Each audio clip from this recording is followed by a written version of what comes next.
Gracias. Buenos días a todos. Bienvenidos a esta mesa donde vamos a tratar el tema que tiene que ver con los artículos 14 y 15 del acuerdo paralelo del NAFTA en materia ambiental, el Acuerdo de Cooperación Ambiental de América del Norte.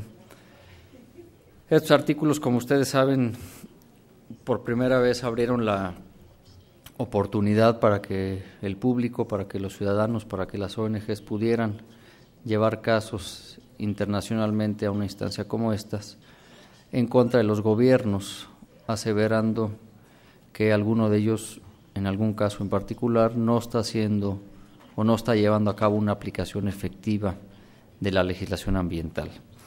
Mi nombre es Gustavo Alanís, soy abogado, trabajo con el Centro Mexicano de Derecho Ambiental aquí en la Ciudad de México y hemos tenido afortunadamente la experiencia de utilizar estos mecanismos de artículo 14 y 15 y bueno, me parece que tenemos un panel de lujo esta mañana para efectos de poder discutir y dialogar sobre estos temas. Está con nosotros esta mañana Dan Ratliff, quien es el director designado de la Unidad de Peticiones Ciudadanas. Dan, buenos días, bienvenido a México, felicitaciones por esta designación. También nos acompaña Marcel Marión, quien es oficial jurídica de la Unidad sobre Peticiones Ciudadanas de la Comisión de Cooperación Ambiental. Marcel, buenos días, bienvenida también a México. Y está también con nosotros Paulo Solano, que es oficial jurídico de la Unidad también de Peticiones Ciudadanas en la Comisión de Cooperación Ambiental. Paulo, buenos días, bienvenido. Y pues agradecerle a la Comisión y al Instituto de Investigaciones Jurídicas de la Universidad Nacional la oportunidad no solo de estar aquí, sino de poder llevar a cabo este seminario y esta sesión. Y sin ir más lejos, sin ir más allá, voy a pedirle a Dan si pudiéramos iniciar, Dan, con tu presentación, por favor. Sí, muchas gracias, Gustavo. Sí, gracias, Gustavo. Por su gracias. hospitalidad. Thank you, Gustavo. Thank you for hospitality. Y el resto va a ser en inglés porque hasta ahí llegó mi español. Bueno, en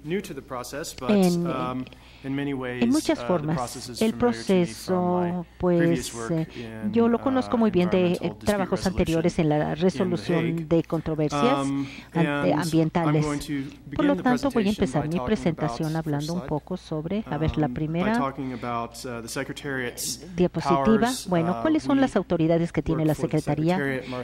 Yo trabajo con Marcelo, Pablo y yo trabajamos con la Secretaría. Bueno, ¿y cuáles son las autoridades o el poder que tiene, la autoridad que tiene? Bueno, pues tenemos la autoridad de poder primero hacer una investigación, determinar si se va a recomendar simplemente llegar a un acuerdo por parte de la parte legal o reglamentaria. También puedo decirles que esto es parte de la Comisión de Cooperación Ambiental y también de lo que es el Consejo y el JPAC. Y este es el Consejo está formado por los distintos ministros y secretarios de Estados Unidos, México y Canadá. Ellos aprueban el presupuesto, tienen el papel de los artículos 14 y 15 de llevarlos a cabo, la operación también de la Secretaría y el Comité Consultivo Conjunto. Él también proporciona pues algún consejo al Consejo en cuanto a lo que son artículos 14 y 15 y juegan también un papel secundario y terciario en cuanto a este proceso de presentación de quejas.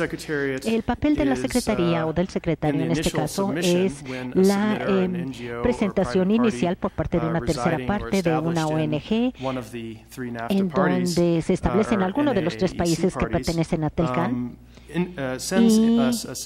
Y con esta presentación, bueno, tiene que ver con alguna inserción de algún proceso de resolución de la disputa.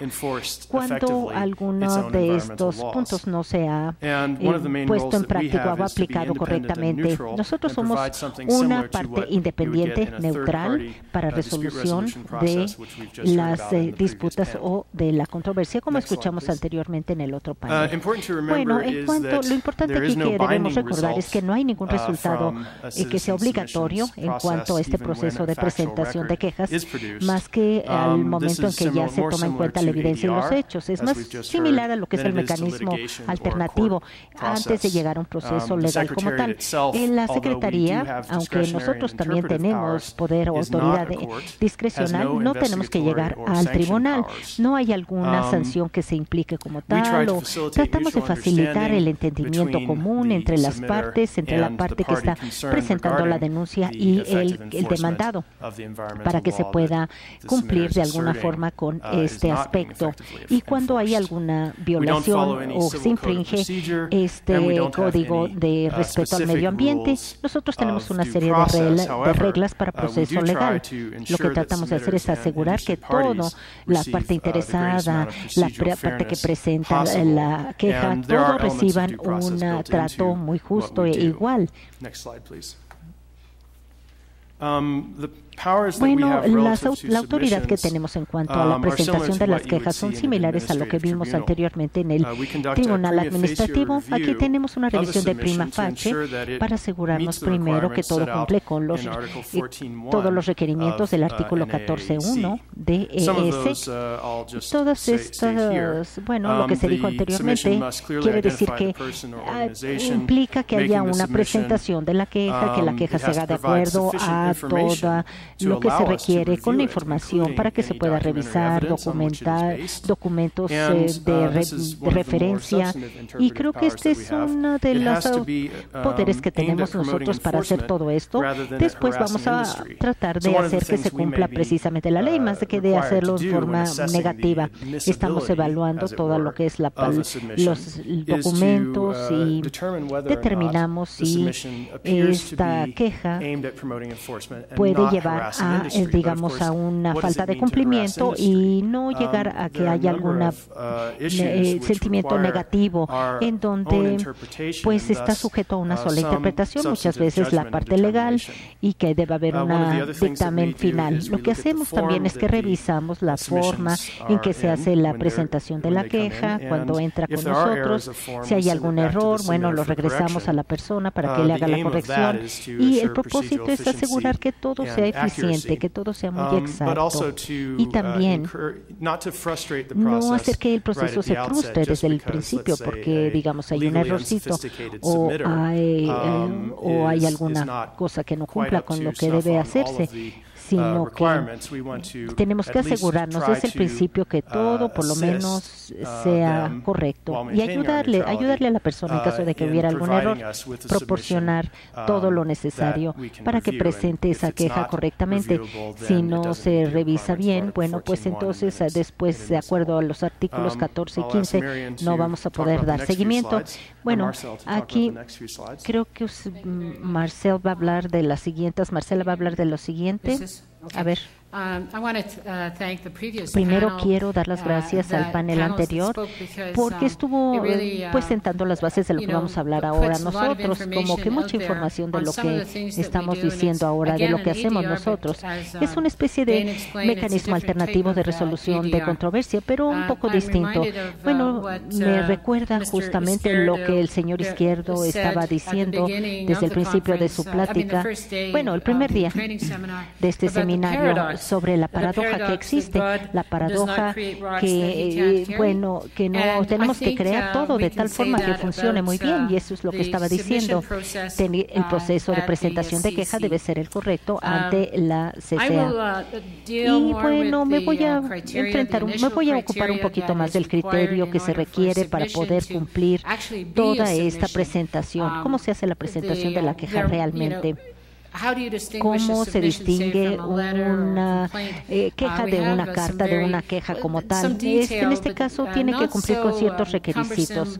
No es tan difícil que la gente no lo pueda hacer o que simplemente se rechace y que va a ser demasiado difícil de cumplir para que la gente no lo pueda hacer, o para que un grupo que no tenga la suficiente conocimiento no lo pueda presentar ante la CCA.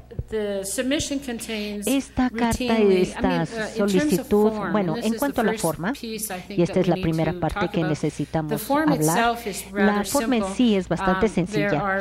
Hay requerimiento del lenguaje, del idioma, y también hay algunas limitantes en cuanto a lo que es la longitud que debe llevar. La forma no tiene que tener más de 15 páginas. La forma en que lo hacemos, la forma de entrega, generalmente es, bueno, nos solicitamos que sea por correo, que llegue vía correo, y que no, como si se envíe un documento en papel, ¿verdad? Que se envíe a nuestra oficina en Montreal.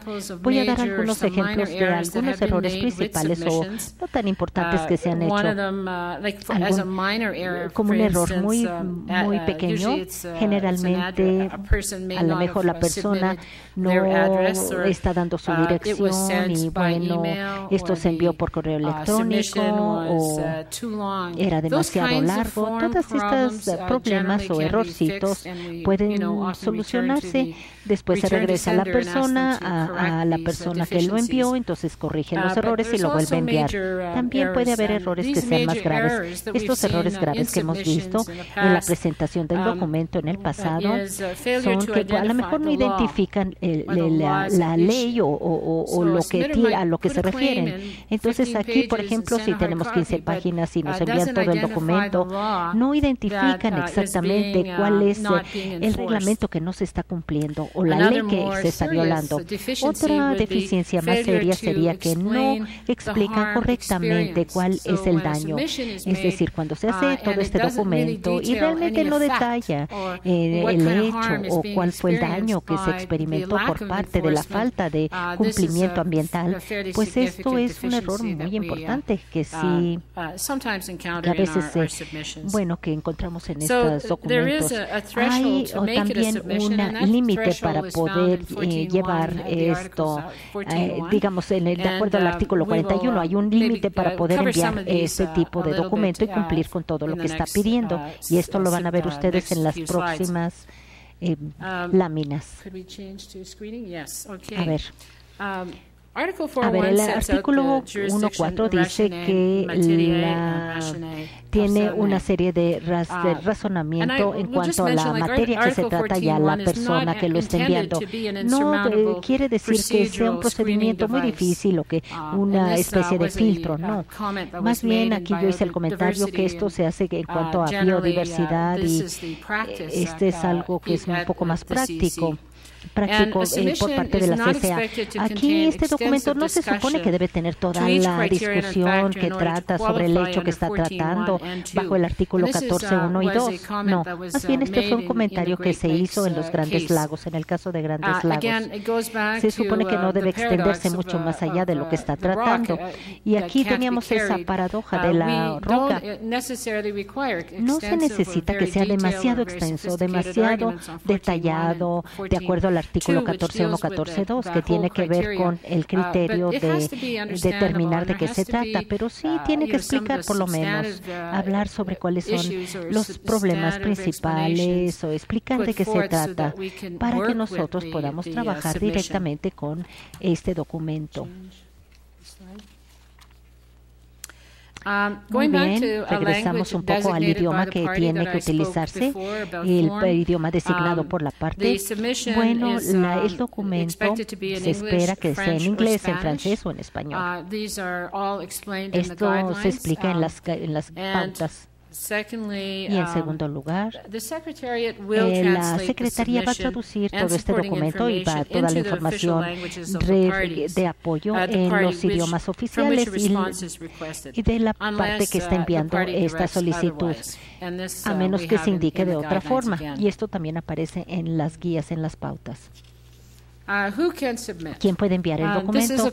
Bueno, pues esta es una pregunta que generalmente escuchamos en la CSA. La gente nos llama y nos pregunta, quiere que les aclare, pues, que si ellos pueden presentar ese documento de este tipo como una especie de queja o quién lo debe hacer.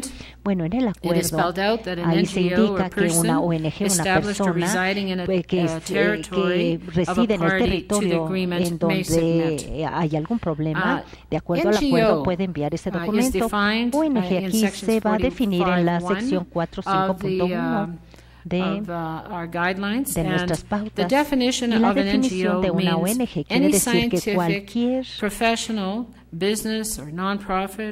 una organización interesada que sea científica, cultural, social, que no esté afiliada o que no esté bajo la dirección del gobierno. O sea, que tiene que ser una distinción muy clara de lo que es una ONG, que no hay ningún vínculo con el gobierno en cuanto a ser una ONG, de acuerdo a lo que acabo de describir. Y también la persona que lo envía, bueno, a lo mejor está trabajando con otras personas que pertenecen a ONG o a otro grupo.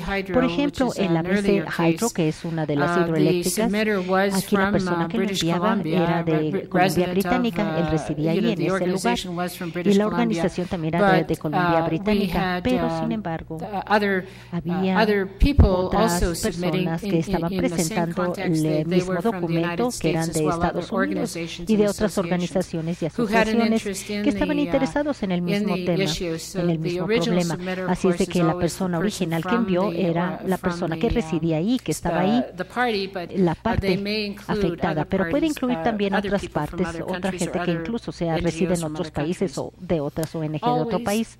Y la Secretaría debe ser neutral e independiente de conforme a la persona que está enviando, es decir, no hay vínculos. Y este es el proceso en donde la gente participa directamente. La neutralidad en este caso quiere decir que no hay ningún vínculo con la CCA o con la Secretaría. No voy a decir que no hay ninguna relación, por supuesto que siempre hay una relación, pero me refiero a que no hay vínculos. Pero una ONG es muy distinta, ¿verdad? Y que no, me refiero a que no debe haber un vínculo oficial en cuanto a la Secretaría. Muy bien. Bueno, el área básica de cómo se va a enviar el documento. ¿Qué es lo que se va a enviar?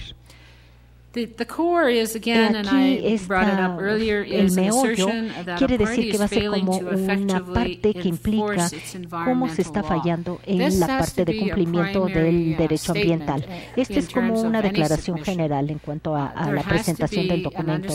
Debe haber un entendimiento de que la persona concluye que las partes Canadá, México, Estados Unidos no está cumpliendo con la ley ambiental, con el derecho ambiental, y tenemos que identificar primero ese derecho, esa ley. En muchos casos no tratamos con una sola ley, hablamos de varias leyes al mismo tiempo, y por eso en Canadá, por ejemplo, nosotros recibimos un documento de alguna provincia, no de todas las provincias, sino a lo mejor de algunas, nada más. Puede ser Manitoba, Quebec o Alberta, que pueden ser los que están enviando el documento, y hay un acuerdo de que ellos firmaron entre sí. Necesitamos entonces entender primero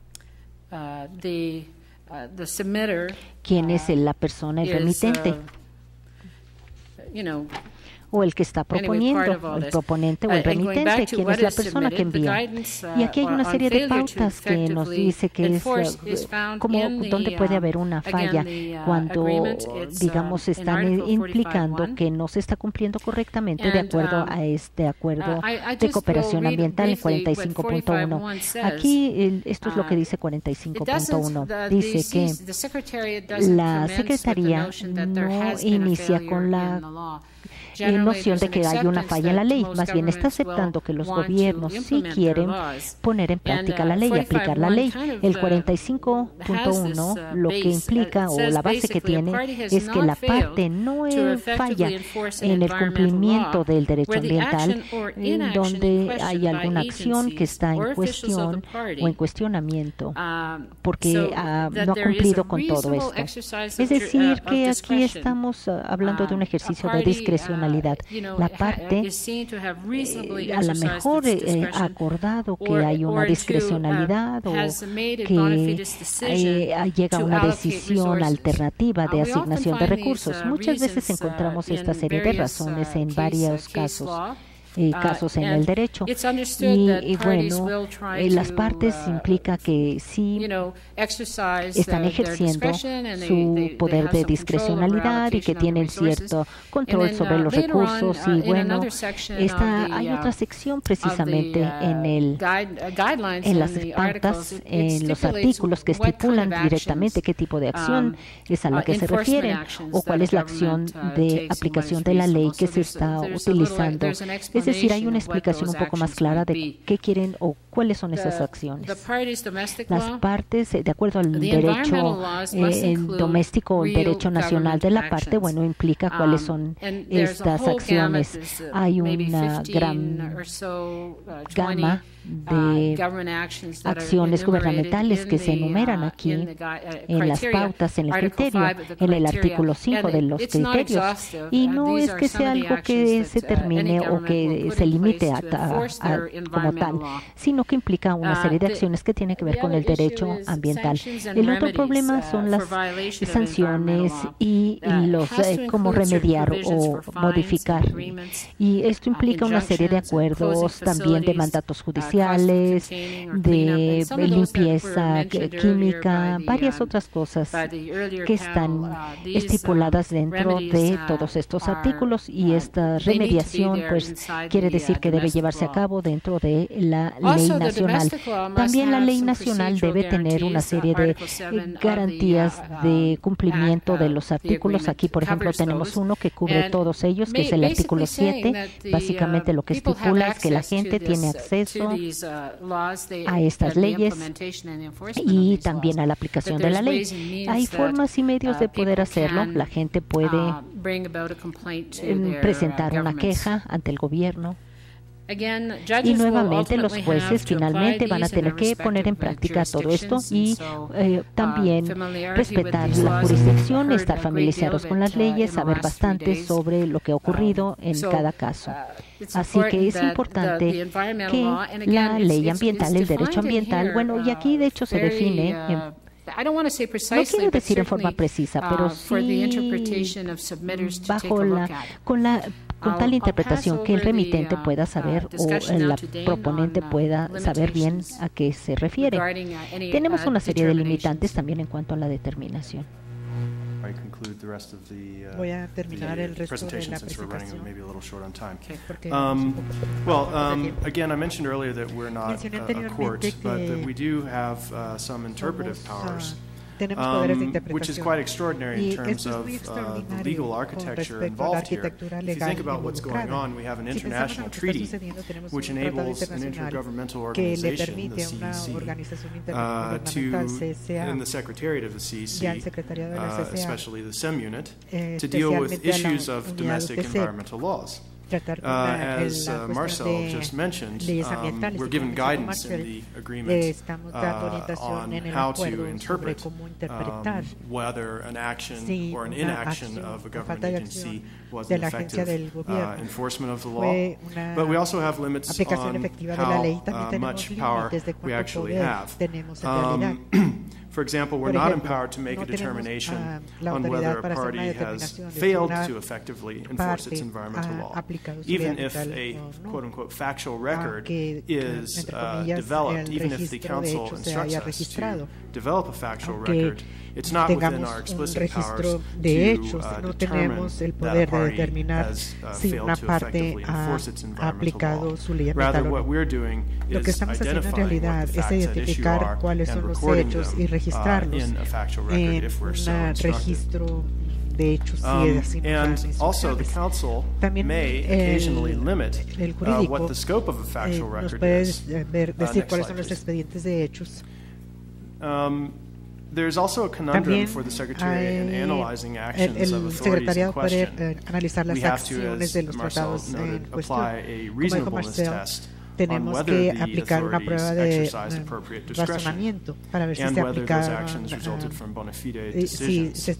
So we're asked to determine at least prima facie whether they constitute a failure to effectively enforce.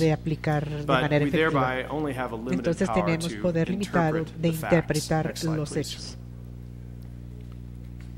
También hay un límite en la capacidad del secretariado de incluir determinaciones o interpretaciones de si las agencias del gobierno o los funcionarios no aplicaron en el expediente de hechos. El Consejo le ha dado instrucciones al secretariado que hagan determinaciones no sustantivas con respecto a una falla. Entonces tenemos que darle una razón al Consejo cuando tenemos un expediente de hechos y cuando resumimos los hechos tenemos que incluir el razonamiento también.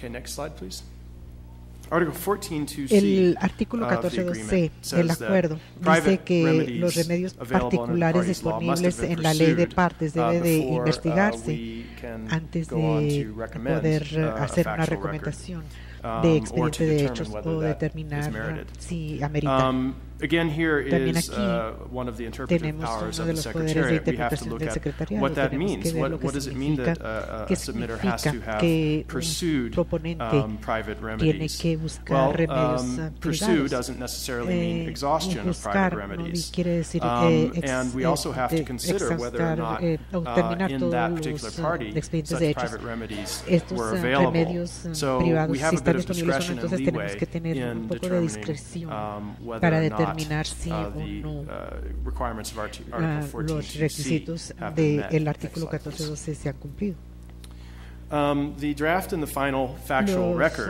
El borrador y los expedientes de hechos finales cuando el secretariado determina que el expediente de hechos se amerita y solicita al Consejo que vote sí o no se tiene que preparar un expediente de hechos. Tenemos que incluir 4 tipos de información.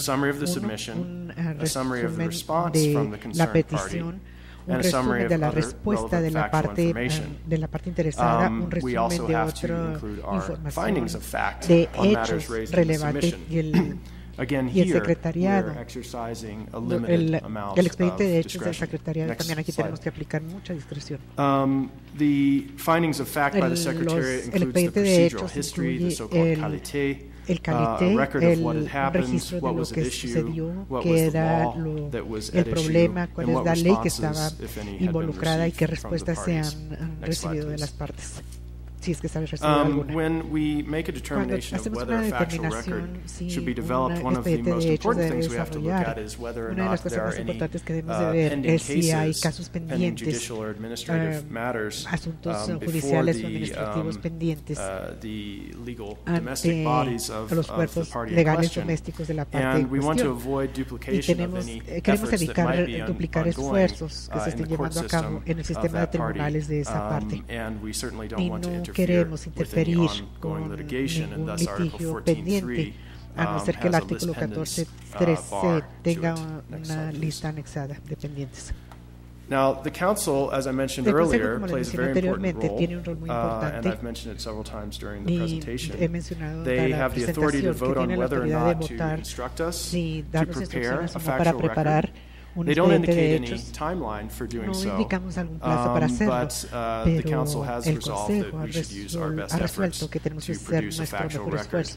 And the vote on whether or not to make public a factual record after we have produced one is taken within 60 days. So without action from the Council, the Secretariat can't move forward on producing a generar expediente de hechos. And we also can't assume that an affirmative exists in the absence of a vote. Afirmativo en ausencia de un voto. As I mentioned earlier, also the Council has modified the scope of factual records that the Secretariat requested. In Quebec Automobiles, an ongoing case, the Council said a factual record should contain no assessment of a party's policy choices. De la política de opciones de la parte, la limitación del alcance de los expedientes de hechos y la discreción del secretariado. Y también el Consejo dijo que el secretariado debe delimitar el expediente de hechos al área Arcediano Dam, la presa Arcediano, que contiene, entonces se limita el alcance. El Consejo le ha dado instrucciones al secretariado en casos específicos. Lo está limitando a cuestiones más, está reduciendo los hechos. Ahora Paolo va a hablar de algunos casos específicos en México. Muchas gracias, Dane.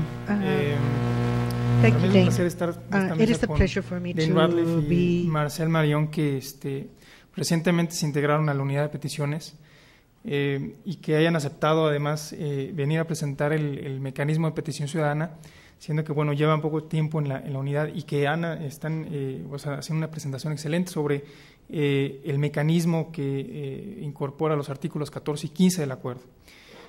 También es un gusto estar con Gustavo del SEMDA. El SEMDA, probablemente no lo saben algunos de ustedes, presentó la primera petición que resultó en un expediente de hechos en el caso de Cozumel, ya hace varios años, y fue la que sentó un precedente en el estudio de casos de la CCA. Y también Will Amos, que viene de EcoJustice, bueno, está también en la Universidad de Ottawa. EcoJustice también ha sido un actor preponderante en el estudio y el interés que han puesto EcoJustice en los artículos 14 y 15. Yo únicamente quisiera referirme al tema, y voy a aprovechar esta diapositiva, sobre el estudio que estamos haciendo respecto al lago de Chapala. En mayo de este año, el Consejo instruyó al Secretariado para la elaboración, para que éste elaborase un expediente de hechos respecto de la petición Lago de Chapala, que fue presentada ante nosotros en el 2003. Tuvimos una limitación una instrucción limitada en la instrucción del Consejo, porque únicamente estamos instruidos para hacer una investigación respecto del área de influencia de la presa de Arcediano.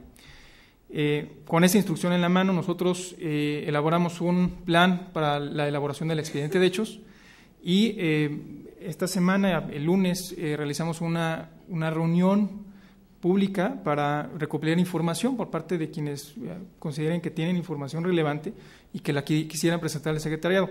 Quiero señalar esto porque es la primera vez que el Secretariado realiza un ejercicio de esta naturaleza. Normalmente nosotros únicamente nos limitamos a enviar cartas o a enviar solicitudes de información a quienes creemos que tienen información.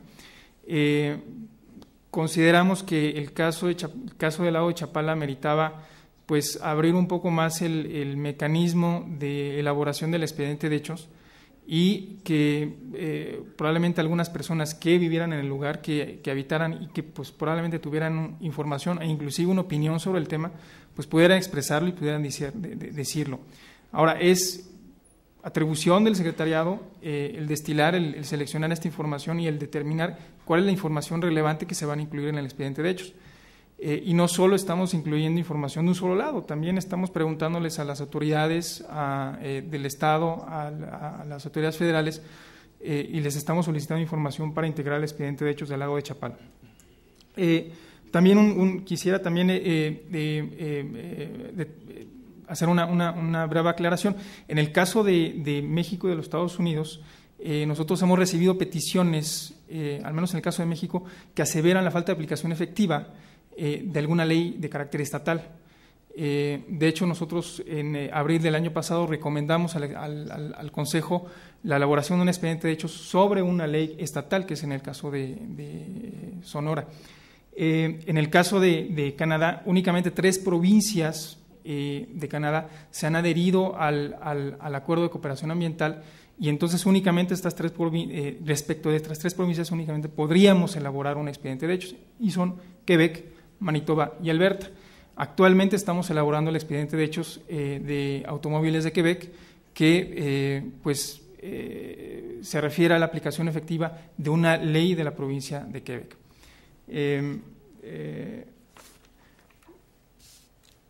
La Comisión para la Cooperación Ambiental también lleva la siguiente, por favor. La Comisión para la Cooperación Ambiental también lleva a cabo una agenda de cooperación como tal. Nuestra función es, nuestra agenda, la agenda de peticiones ciudadanas, está empujada por los peticionarios. Es el público quien empuja esta agenda, es el público quien pone en la mesa cuál es la agenda de la unidad de peticiones. En el caso de otra área de la comisión, el área de programas, ellos elaboran un plan operativo anual, el cual es autorizado por el Consejo y el cual se relaciona más con aspectos de cooperación entre los tres países. Entonces es importante hacer esta distinción. Nosotros tenemos una agenda que está empujada más por el público y en el caso de programas es una agenda que está empujada más por las partes. Y bueno, con eso se incorporan los diversos puntos de vista dentro de la agenda de la Comisión para la Cooperación Ambiental. La siguiente, por favor. Yeah. Okay. Well, thank you very much, Paulo. And now I just want to make some very brief concluding remarks. As I mentioned earlier, several times during the presentation, although we're dealing with enforcement matters, we're not an enforcement body. We're not intended to and cannot deliver the same results that a court might. However, we are concerned with identifying and as appropriate summarizing and setting out the facts at issue regarding a specific con respecto a una ley ambiental específica. Creo que agregamos valor porque podemos evitar procedimientos adversos y llevarlos a los tribunales y darle más carga a los sistemas de tribunales. Es más o menos lo que hace ADR y lo que la juez Bureau mencionó en el panel anterior. Esperamos poder facilitar un entendimiento mutuo de posturas mutuas con respecto a la aplicación de la ley o la aplicación de la ley ambiental efectiva. Y en los expedientes de hechos, la ley en sí se identifica o se debe de identificar y seguido tenemos un expediente de esa ley, una explicación de esa ley. Entonces los expedientes de hechos pueden informar a proponentes futuros y al público en general la manera en que una ley fue efectiva o no efectivamente aplicada con respecto a un hecho específico. Entonces esperamos que en el mejor de los casos que esos expedientes de hechos que se están generando que nos lleven a un cumplimiento y aplicación de la ley ambiental. Y como les dije, esperemos que puedan servir para dar a conocer el propósito de reglas específicas, reglamentos y cómo se aplican. Entonces, muchas gracias y con gusto contestaremos cualquier pregunta que puedan tener. Gracias a los tres por su presentación y por ajustarse al tiempo. No quiero seguir con la mesa sin agradecerle a mi amigo y colega William Amos, con quien hemos trabajado muchos años en estos temas ambientales, quien está aquí en su calidad de relator de la mesa. Will trabaja en Canadá con una organización que se llama EcoJustice y también está en la Universidad de Ottawa trabajando una clínica de Derecho y Política Ambiental. Así es que, Bill, sabes que México es tu casa, pero bienvenido nuevamente. Quisiera yo, antes de pasar a la discusión, a las preguntas, a los comentarios que ustedes atinadamente seguramente tienen, reaccionar ante algunas de las intervenciones que ha habido aquí en la mesa. Como bien hemos visto, los panelistas nos han presentado de alguna manera el mecanismo del artículo 14 y 15 del acuerdo paralelo al NAFTA en materia ambiental. Y han tocado temas que son importantes y sensibles, diría yo, al mismo tiempo, ¿no? Por ejemplo, hablaba Dane del tema él decía que tiene que haber fairness, ¿no? No sé exactamente cuál sea la palabra en español, pero me parece que procedimientos como estos, entiendo que tiene que haber fairness del secretariado en su actuar para con los peticionarios. Y yo quisiera ir un poquito más lejos y un poco preguntarnos si el procedimiento es justo, si es que es la palabra por la que queremos traducir fairness, cuando, por ejemplo, tenemos que en todo el procedimiento del 14 y 15 los peticionarios, los ciudadanos, las ONGs, lo único que pueden hacer es presentar los casos, y se acabó. Y las partes, por ejemplo, responden al secretariado si es que les pide una respuesta. Las partes votan para ver si se hace o no el expediente de hechos. Las partes pueden comentar sobre el proyecto del expediente de hechos, ¿no? Las partes votan para ver si se publica o no se publica el expediente de hechos, etcétera. Entonces yo me preguntaría, ¿hay justicia en el procedimiento? ¿Hay equidad en el mismo? Personalmente me parece que no, pero quisiera traerlo aquí a la mesa el tema, ¿no? Un segundo punto que me parece importante que también resaltaron es el tema de que finalmente lo que resulte no obliga, no es obligatorio para las partes, no hay conclusiones, no hay recomendaciones, no te dicen si en efecto la parte dejó o no de cumplir de manera efectiva la legislación ambiental, ¿no? Porque nos vamos nada más a los hechos, ¿no? Entonces lo que hay que entender aquí es que este mecanismo lo que busca es, al final del cuento, es tener una fuerza moral, ¿no? A través de la cual se castiga, entre comillas, a las partes por no hacer cumplir su legislación ambiental de manera efectiva. Y el siguiente punto sería, bueno, ¿y qué pasa después de que se publique el expediente de hechos, ¿no? ¿Cuál es el seguimiento, si es que se le da, para efectos de ver cómo remediamos, en su caso, el que la legislación ambiental no se haya aplicado de manera efectiva en un caso concreto? Un tercer punto que quisiera resaltar de las presentaciones es el tema de quién puede y quién no puede presentar los casos, ¿no? Marcel hablaba de que no puedes estar afiliado, de que no puedes estar relacionado y de alguna manera con la autoridad o con el gobierno en cuestión, lo cual el artículo 14 establece, ¿no? Que cualquier persona sin vinculación gubernamental, ¿no? Y aquí la pregunta es, ¿qué es esa vinculación gubernamental? ¿Cuándo la tienes y cuándo no la tienes, ¿no? Por ejemplo, yo he sido peticionario, pero al mismo tiempo tengo vínculos gubernamentales, ¿no? Pertenecí al Consejo Consultivo Nacional para el Desarrollo Sustentable, soy parte del Consejo Consultivo de Cambio Climático de la Semarnat, ¿no? O sea, tengo vínculos, ¿no? Tengo filiación en esos, pero al mismo tiempo hago mis casos, ¿no? Entonces, ¿cuándo hay y cuándo no hay esa afiliación, ¿no? Para evitar ese vínculo formal con las partes y con el secretariado de alguna manera, ¿no? Un cuarto punto que quisiera resaltar tiene que ver con, Marcel, y si te interpreté mal me puedes corregir, por favor. Hablabas por ahí del daño, ¿no? Mencionaste la palabra harm, ¿no? Y lo que sí es muy importante resaltar es que estos casos se presentan por una falta de aplicación efectiva de la legislación ambiental. No son casos por daño, no son casos por afectación, no son casos por desequilibrio ecológico. Eso puede ser una consecuencia secundaria, ¿no? Posterior de la no aplicación efectiva de la ley, ¿no? Entonces, me parece que para efectos del público es importante tener este asunto claro, ¿no?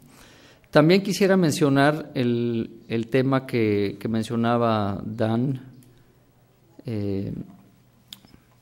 que tiene que ver con el artículo 14.2c, que decía él, bueno, pues nos tenemos que asegurar que los particulares están acudiendo a los recursos legales a su alcance dentro de su territorio, ¿no?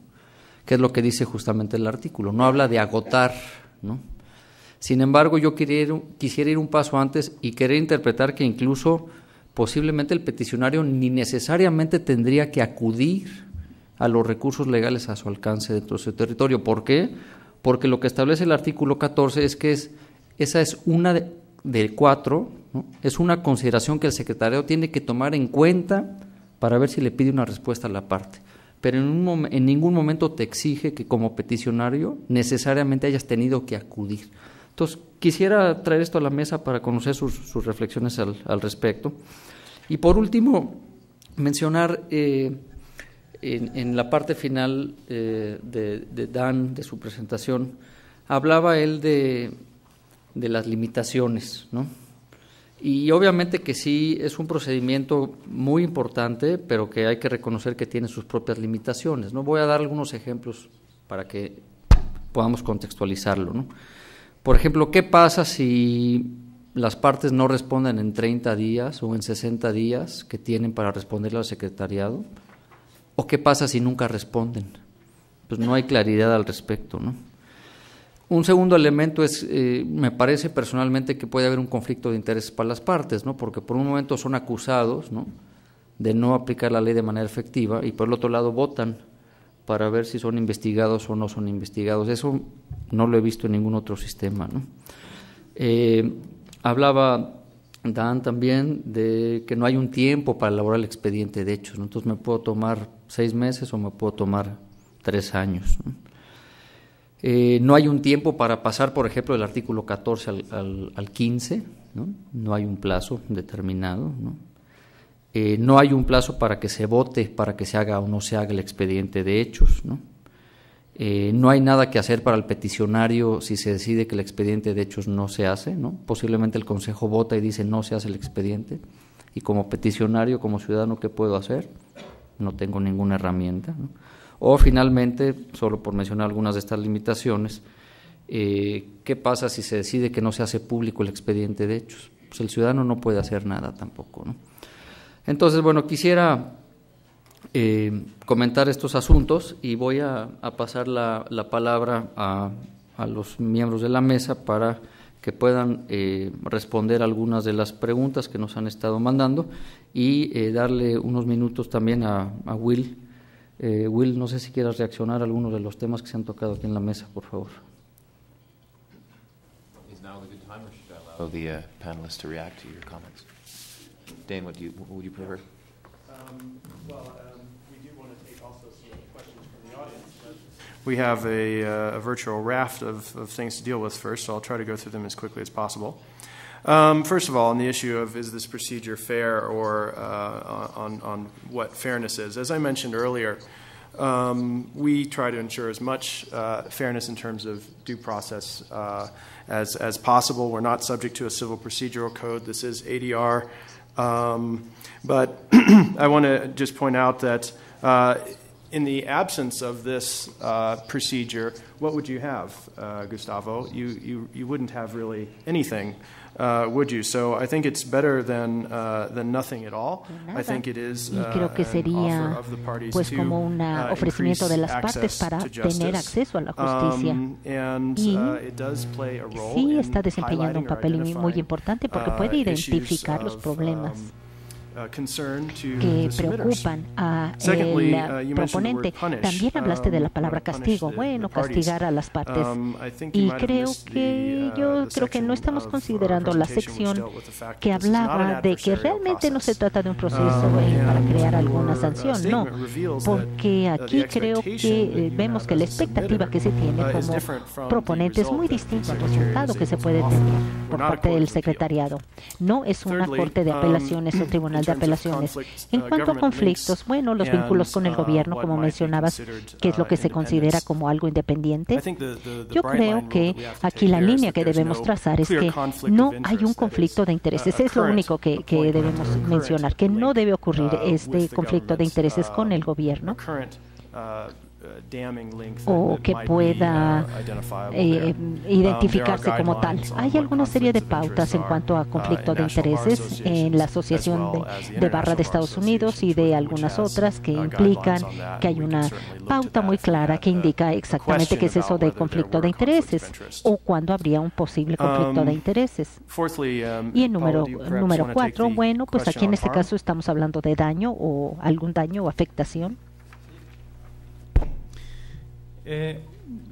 También antes de tomar la pregunta sobre daño al ambiente, answer this question about harm to the environment, Gustavo was saying who can or cannot submit a submission in case that it's in no governmental linkage organization. How can we prove otherwise? Well, sometimes the Secretariat has received some petitions, some submissions, whether the city is the submitter or the attorneys.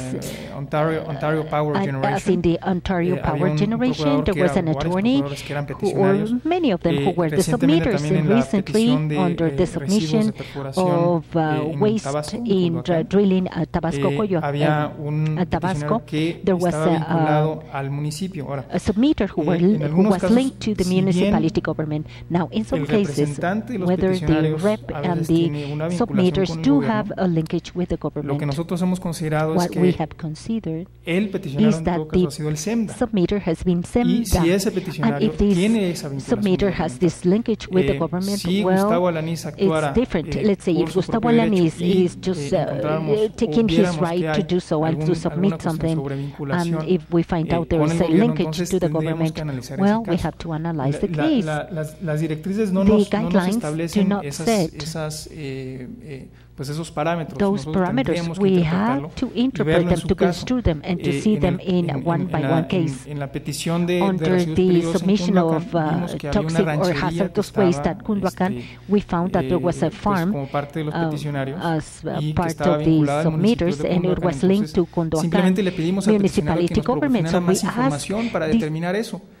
Y antes de que ellos enviaran más información sobre cuál era su vínculo con el gobierno, simplemente la ranchería decidió retirarse de la petición y los otros dos peticionarios que representaban a otras organizaciones continuaron con el trámite de esta. Entonces, en ocasiones nosotros tenemos que pedir más información y después determinar caso por caso si se trata, y de una manera, la verdad, razonable, si se trata de una situación de vinculación con el gobierno.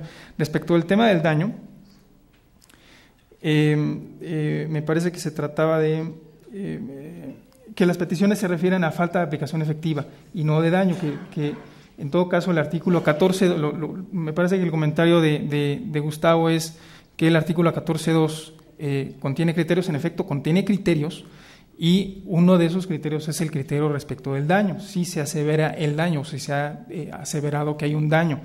En algunos casos, las líneas directrices establecen cómo se evalúa la manera o cómo se considera la cuestión de daño. Y lo dice, para evaluar si la petición alega daño a la persona, el secretariado considera factores tales como los siguientes, y son factores, ¿no? Si el daño alegado se debe a la omisión aseverada en la aplicación efectiva de la legislación ambiental, es decir, si el daño se debe a esa omisión, y si el daño está relacionado con la protección del medio ambiente, ¿no? Me parece también había una pregunta sobre los recursos al alcance del peticionario. No tendríamos, y que si nosotros solicitamos que se agoten o que se utilicen los recursos al alcance del peticionario. Nosotros siempre hemos solicitado información sobre si se han acudido los recursos que están al alcance del peticionario, y en algunos casos, pero y han sido excepcionales, nosotros hemos considerado que esa situación, que esa aseveración probablemente no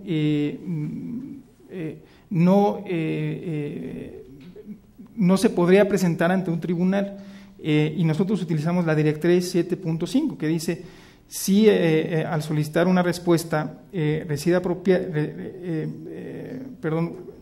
si creo que ya me perdí con la directriz, pero fundamentalmente se refiere a que en algunos casos la aseveración a veces no se puede resolver dentro de un tribunal. Si, por ejemplo, se trata de una aseveración, por ejemplo, de las emisiones de mercurio de plantas carboeléctricas, este tipo de aseveraciones es muy difícil que a veces se pueda aprobar dentro de un tribunal.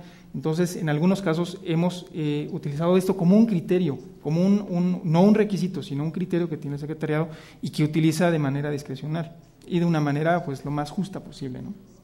¿Tenías por ahí una pregunta o algunas preguntas? Sí. Hay una pregunta en el caso, la pregunta está en francés, dice que en el caso del lago de Chapala, en el expediente del lago de Chapala, la pregunta es si el peticionario puede presentar una petición sobre la falta de aplicación de la legislación ambiental de los estados de la Federación Mexicana. En efecto, como lo acabo de mencionar durante mi intervención, los peticionarios pueden presentar una petición sobre la falta de la aplicación de la ley del estado estatal, es decir, de algún estado de la Federación. Eso fue en el caso de Hermosillo. Los peticionarios aseveran la falta de aplicación de la ley ambiental de Sonora. Y bueno, nosotros en abril del año pasado recomendamos un expediente de hechos. Seguimos esperando la la resolución de consejo. Esto se relaciona también con una pregunta sobre qué tiempos hay para el consejo para votar la elaboración de un expediente de hechos. No está, el acuerdo no dice cuánto tiempo se tiene que tomar el consejo para votar la elaboración de un expediente de hechos, ¿no? Y es un tema que ha preocupado y he escuchado que ha preocupado a algunas personas, ¿no? And just on that last point, es muy importante, como mencionó Gustavo, que los proponentes que establezcan plazos, y como mencioné anteriormente, tenemos el comité conjunto, público conjunto, que también presenta puntos de preocupación y tienen un rol muy importante y son observadoras del proceso y presentan puntos de plazos de tiempo. La pregunta es, una petición que un país no ha cumplido con un acuerdo internacional ambiental se puede aceptar, especialmente cuando el acuerdo internacional incluye llevar a cabo, para aprobar ciertas leyes, y esto no se ha hecho de manera efectiva o de manera agilizada. Creo que solamente podemos tratar con ese tipo de cuestiones cuando, si fuera cuestión de leyes ambientales domésticas, y creo que el acuerdo es muy claro que tiene que ser una ley ambiental de cualquiera de las tres partes, y que eso es una de las cuestiones y que se está aplicando de manera efectiva. De lo que usted está hablando es de una situación en que la ley no se ha aprobado aún y que tenemos que considerarlo. Pero digamos que hay una situación en la que hay el requisito de cumplir con reducción de emisiones, y eso se está incluyendo en su ley doméstica, pero en realidad no se ha hecho nada al respecto para hacerlo. Eso posiblemente puede ser un caso que nos puede presentar, pero está muy claro en el acuerdo que tiene que ser cuestión de ley ambiental doméstica, y si el origen de esa ley fue parte del acuerdo internacional o no, yo creo que realmente no importa.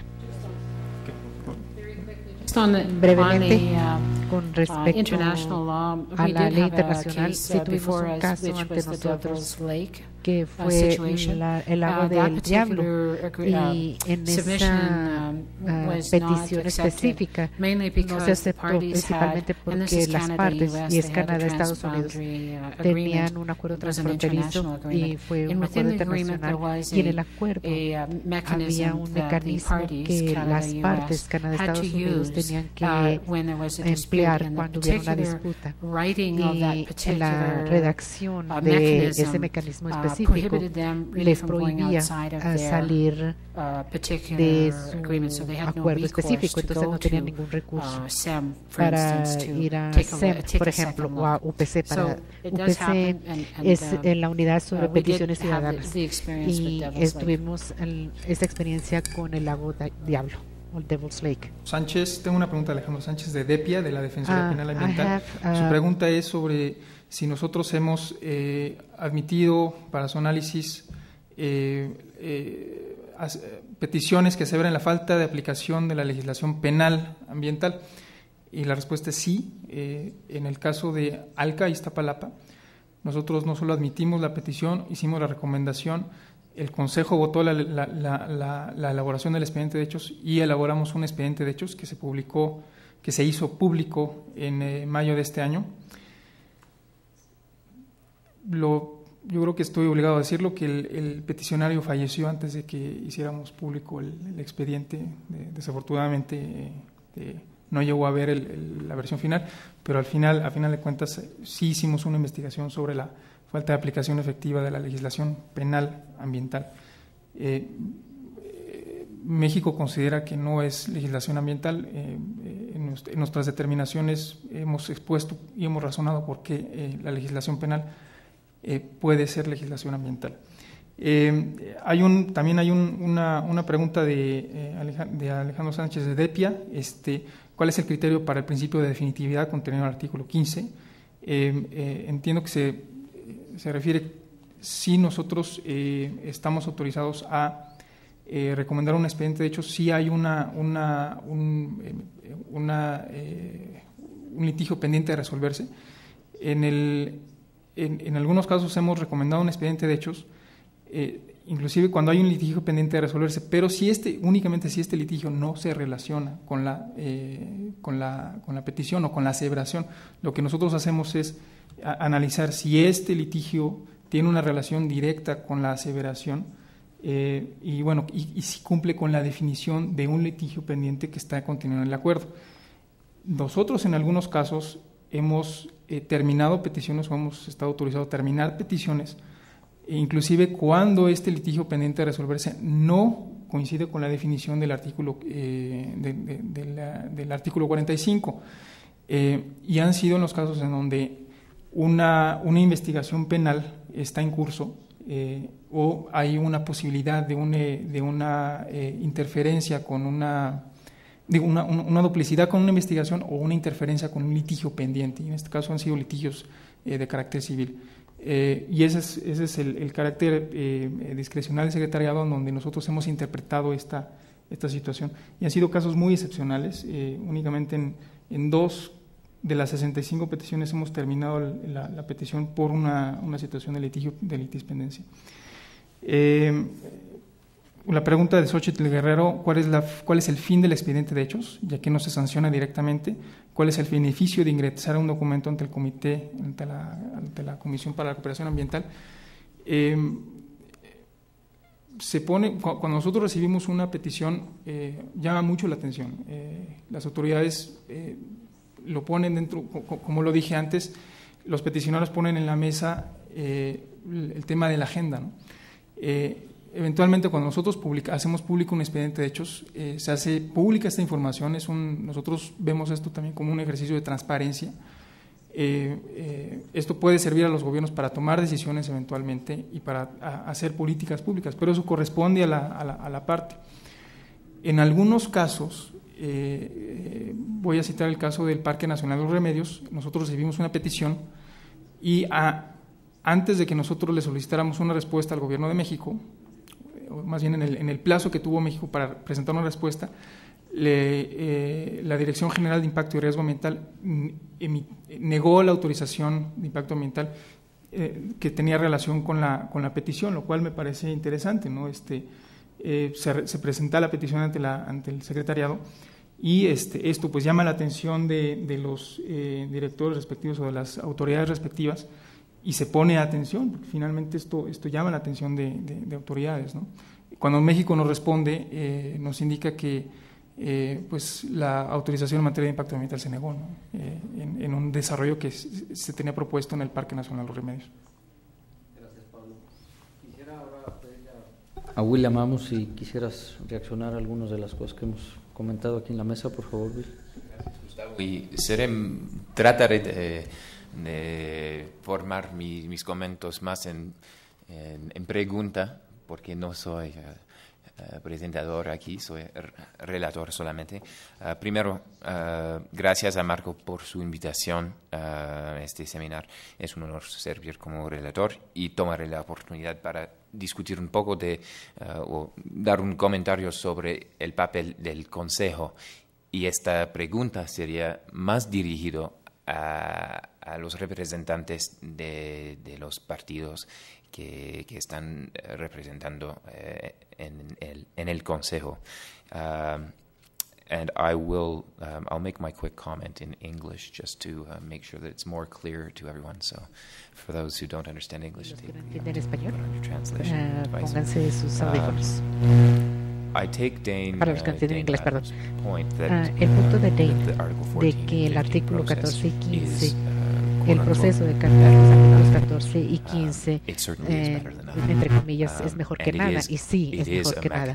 Es un mecanismo para tener acceso a la justicia. Y en mi rol aquí, como miembro de la sociedad civil, como abogado con EcoJustice, que es un grupo de justicia ambiental, es nuestro rol ser vigilantes. Entonces, yo tengo más libertad de hacer comentarios críticos sobre el rol que creemos que está desempeñando el Consejo.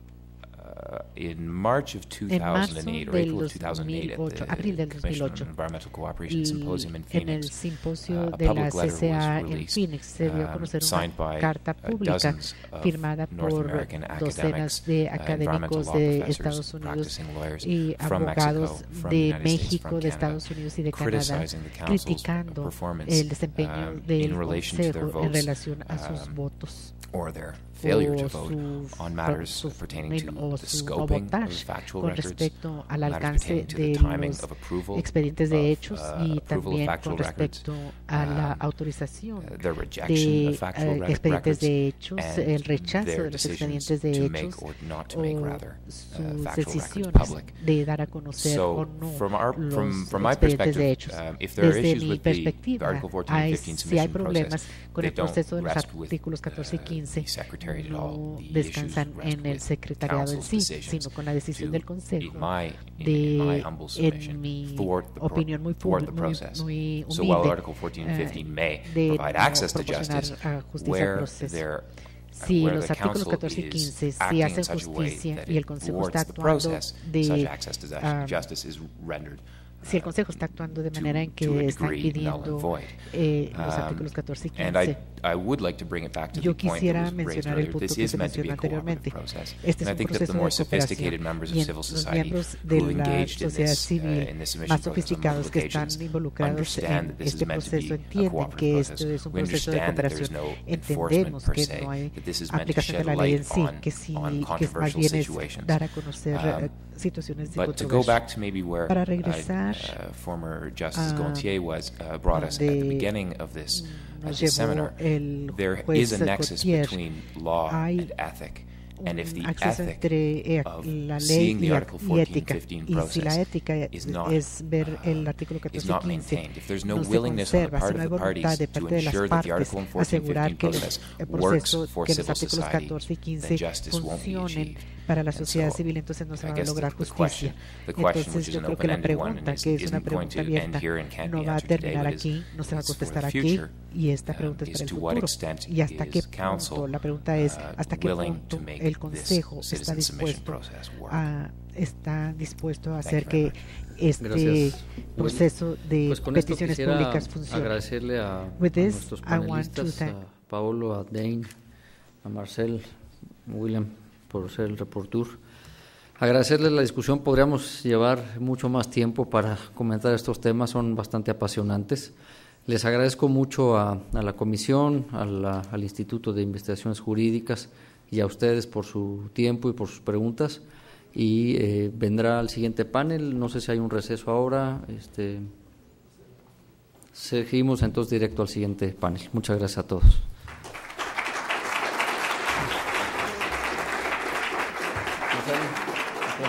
Nice to meet you. Very good.